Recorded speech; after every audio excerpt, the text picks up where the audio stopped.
Sepintas tak ada yang berbeda dengan desa Suwatjaya yang berada di Kecamatan Petir, Serang, Banten dengan desa-desa lainnya.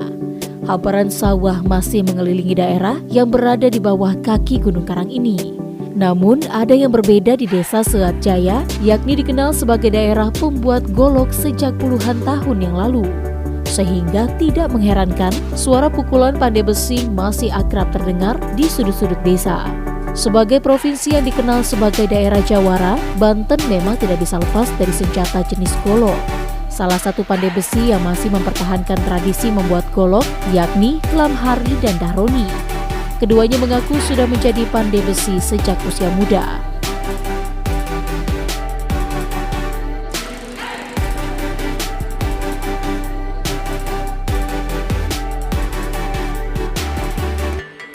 Proses pembuatan golok di tempat ini masih menggunakan alat tradisional, hanya terdapat mesin blower untuk memperbesar nyala bara api sehingga mempercepat besi yang dibakar. Untuk menjaga kualitas, mereka tidak menargetkan jumlah golok yang bisa dibuat dalam sehari. Tidak hanya golok untuk pertanian, untuk golok jenis ini, sang pandai besi biasanya akan mencampur beberapa jenis logam sehingga golok memiliki motif tersendiri atau yang biasa disebut dengan golok sulangkar.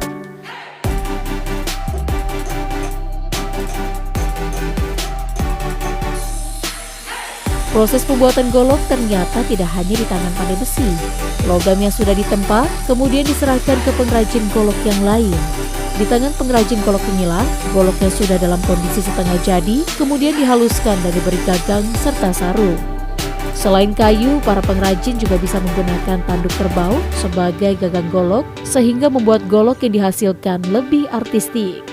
Tidak hanya di wilayah Banten, golok yang berasal dari desa ini juga dijual hingga ke wilayah Sumatera dan sejumlah daerah di Jabodetabek. Yang pesanan tergantung orang yang datang gitu.